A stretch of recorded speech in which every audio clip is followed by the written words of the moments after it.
الحمد لله وحده والصلاة والسلام على من لا نبي بعده أما بعد قال الله تبارك وتعالى أعوذ بالله من الشيطان الرجيم بسم الله الرحمن الرحيم والذين يكنزون الذهب والفضة ولا ينفقونها في سبيل الله فبشرهم بعذاب أليم يوم يحمى عليها في نار جهنم فتقوى بها جباههم وجنوبهم وظهورهم هذا ما كنزتم لأنفسكم فذوقوا ما كنتم تكنزون. وقال النبي صلى الله عليه وسلم إن في المال لحقا سوى الزكاة أو كما قال. وقال النبي صلى الله عليه وسلم إذا مات الإنسان انقطع عنه عمله إلا من ثلاث صدقة جارية علم ينتفع به ولد صالح يدعو له أو كما قال صلی اللہ علیہ وسلم. معزز مکرم محترم واجب الاحترام قابل قدر عزی وقار واجب التکریم علماء کرام بزرگان دین معزز بھائیوں دوستوں عزیزوں بزرگوں اور ملت اسلام کے نوجوانوں، حضرت امام بخاری رحمت اللہ علیہ بخاری شریف جلد اول میں ایک باب لائے ہیں، باب العلم والعمل ينتفع به. بنیاد جو ہے وہ علم پر ہے، عمل بنیاد ہوتا نائب بنانے میں تو اللہ تعالیٰ کی عبادت کرنے والے روئے زمین پر وہ فرشتے موجود تھے جن کے ایک ایک رکوع کا مقابلہ انسان نہیں کر سکتا تھا. صفت علم کی بنیاد پر اللہ تعالیٰ نے حضرت انسان کو اپنا نائب بنایا، خلیفہ بنایا. انی جاعل فی الارض خلیفہ. میرے بھائیو، ایک ہے مال اور ایک ہے دینداری، دونوں میں فرق ہے. مال ختم ہو جاتا ہے، علم کبھی ختم نہیں ہو سکتا. مالدار کی مالداری کے لیے زوال ہے، صاحب علم کے علم کے لیے کوئی زوال نہیں ہے. زمانے کا قارون مالدار تھا. تفسیر روح المعانی کے مقدمے میں علامہ آلوسی رحمت اللہ علیہ فرماتے ہیں توریت کا سب سے بڑا عالم روئے زمین پر حضرت موسیٰ علیہ السلام کے بعد کوئی تھا تو قارون تھا. قارون کے خزانے کا عالم یہ تھا. قرآن کریم میں رب کائنات فرماتے ہیں ان قارون کان من قوم موسیٰ فبغى علیہم وآتیناہ من الکنوز ما ان مفاتحہ لتنوء بالعصبة اولي القوة. قارون کے خزانے کو قرآن نے بیان کیا کہ جن کے خزانوں کی چابیاں بمشکل بڑی جماعت اٹھا پاتی تھی. قارون کے خزانے کے بارے میں قرآن نے جمع کا صیغہ استعمال کیا، کنوز کہا، کنز نے کہا. قارون کے خزانوں کی چابیوں کے بارے میں قرآن نے واحد کا صیغہ استعمال نہیں کیا، جمع کا صیغہ استعمال کیا. مفاتیحہ کہا. مفتاح کہتے ہیں چابی کو، مفاتیحہ کہتے ہیں بہت ساری چابیوں کو۔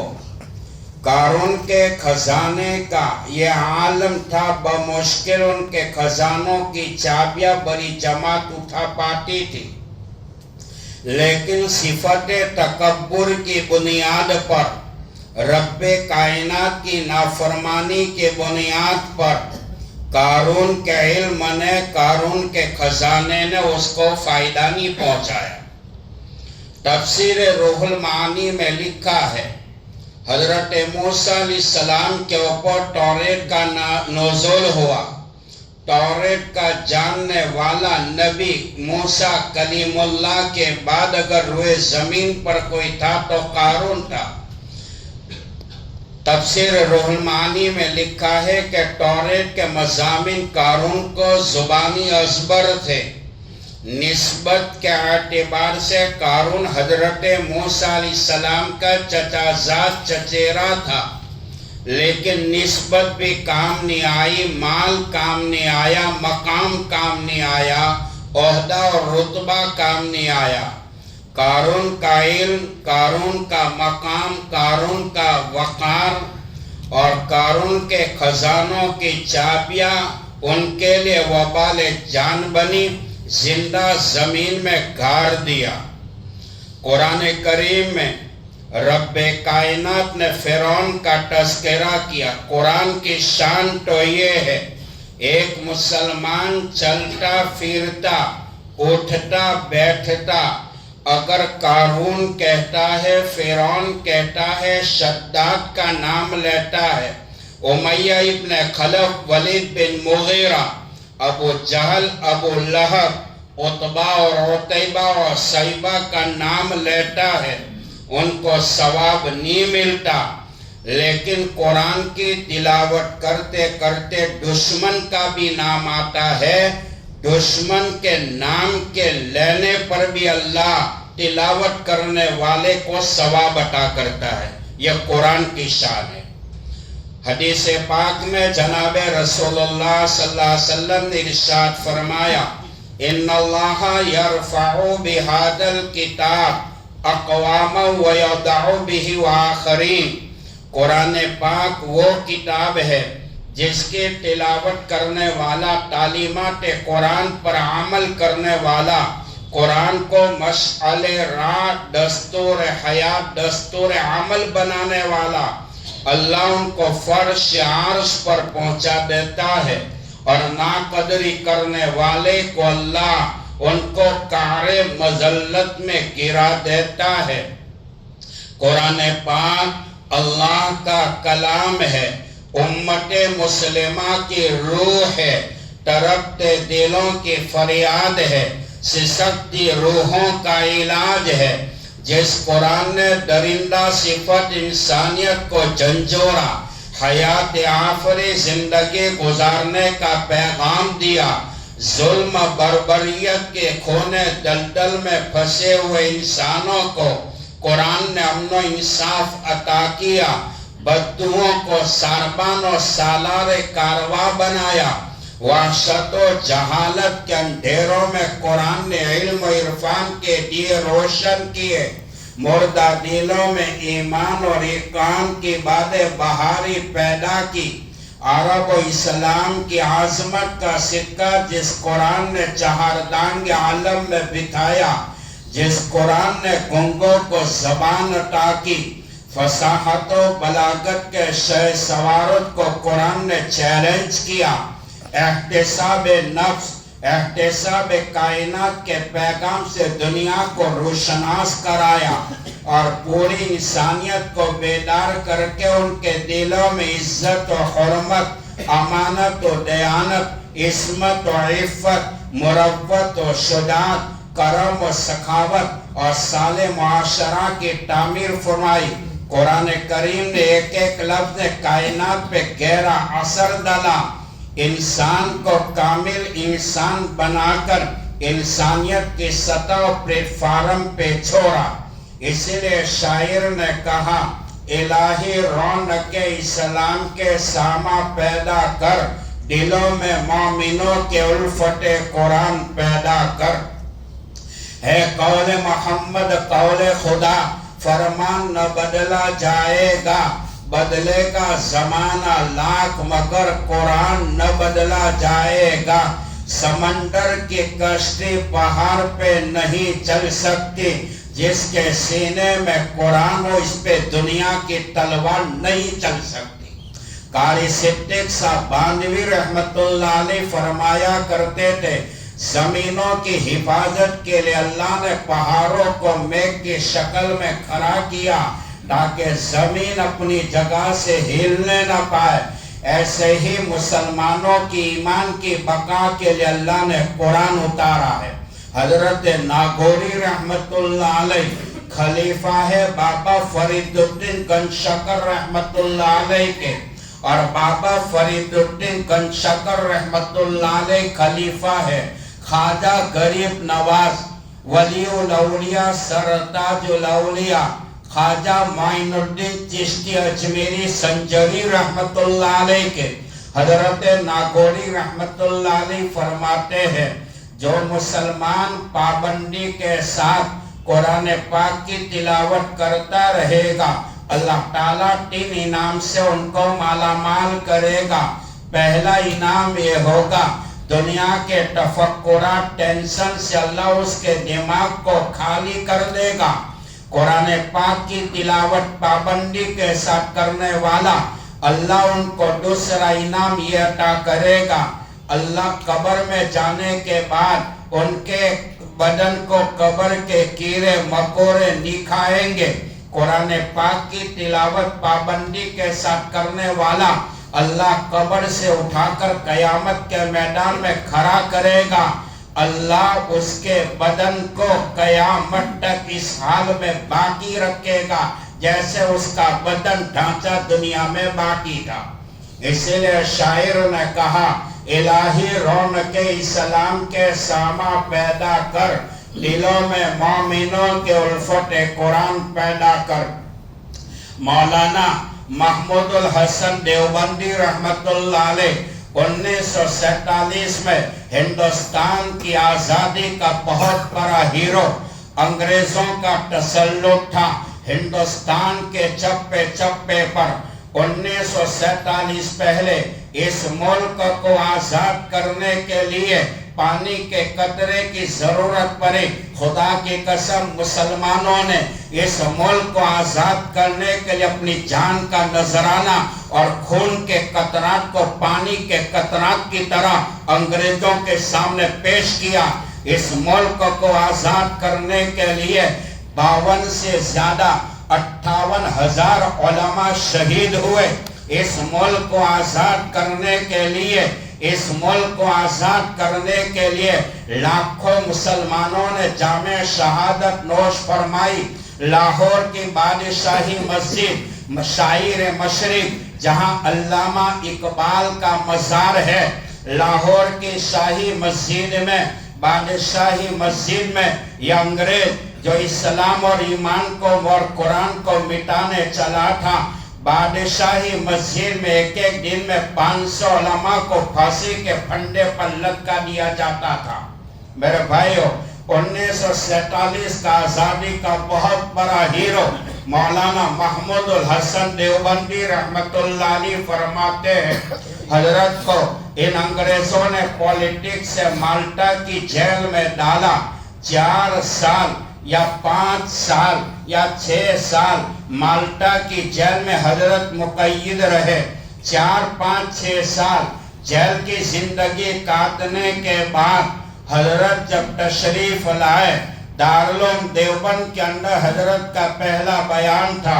بیان کے دوران میں عوام اور خواص تھے، مفسرین تھے، محدثین تھے، مبلغین تھے، مقررین تھے، عوام اور خواص کا مجمع تھا۔ حضرت نے فرمایا، مولانا محمود الحسن دیوبندی رحمت اللہ علیہ نے، کہ مالٹا کی جیل سے نکل کر آیا ہوں، مالٹا کی جیل سے انگریزوں سے 2 سبق میں نے سیکھا ہے۔ زندگی باقی رہی تو یہی دونوں سبق کے اوپر محنت کروں گا۔ پورا مجمع حضرت کے بیان کو سننے کے لیے منتظر تھا۔ اس وقت حضرت کی عمر 86 سال تھی۔ حضرت نے فرمایا پہلا سبق مالٹا کی جیل میں انگریزوں سے میں نے سیکھا۔ پہلا سبق یہ ہے مسلمانوں کی تنزلی، مسلمانوں کی گراوٹ، مسلمانوں کی تباہی، مسلمانوں کی بربادی کا ایک سبب یہ ہے مسلمانوں کا تعلق قرآن سے ختم ہو چکا۔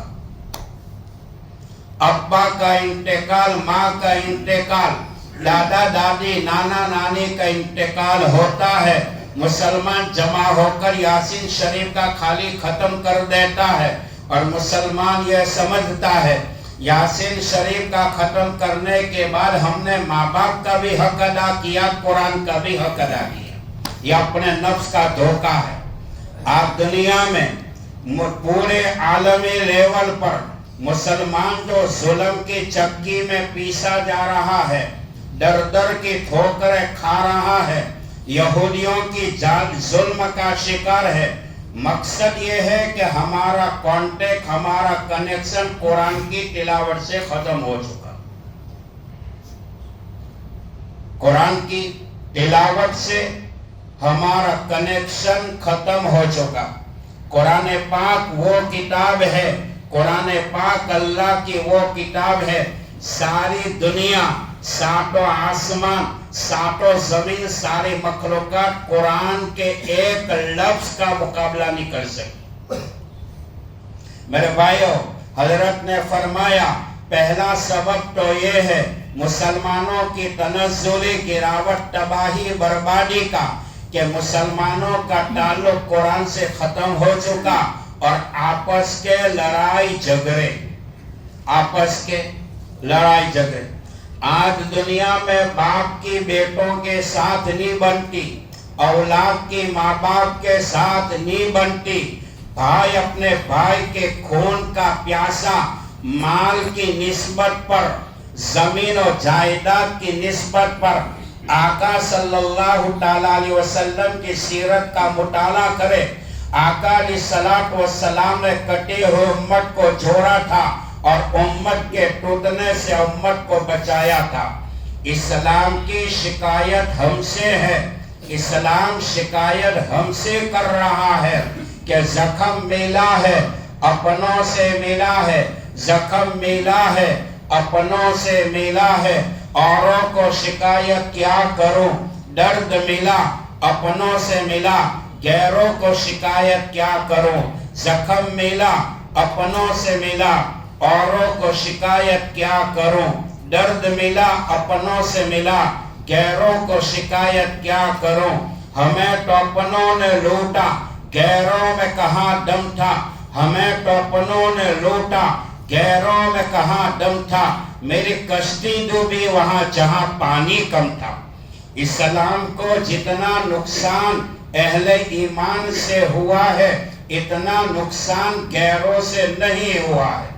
تو مولانا حضرت شیخ مولانا اجمیری رحمت اللہ علیہ رانڈے جامعہ اشرفیہ کے شیخ الحدیث، جنہوں نے تقریباً 50 سال تک بخاری شریف کا درس دیا، حضرت مائناز ولی کامل تھے، ولی الاولیاء تھے۔ حضرت فرماتے ہیں کہ دنیا کی جتنی بھی یونیورسٹیاں ہیں، کالج ہیں، اسکولیں ہیں، ان کا نالج آپ کو کام دے گا، قبر تک کام دے گا۔ قرآن کا علم، قرآن کا علوم، یہ موت کے بستر پر بھی کام آئے گا۔ قرآن پاک کی تلاوت، ہزاروں من مٹیوں کا ڈھیر ہماری قبر پر ہوگا، قرآن کی تلاوت قبر والی زندگی میں بھی کام آئے گی۔ ہزاروں من مٹیوں کا ڈھیر قبر پر لگنے کے بعد اندھیرا ہی اندھیرا ہوگا۔ قرآن پاک کی تلاوت اور تہجد کی نماز جو ہے یہ قبر کی لائٹ ہے۔ قرآن پاک کی تلاوت اور تہجد کی نماز جو ہے یہ قبر کی لائٹ ہے۔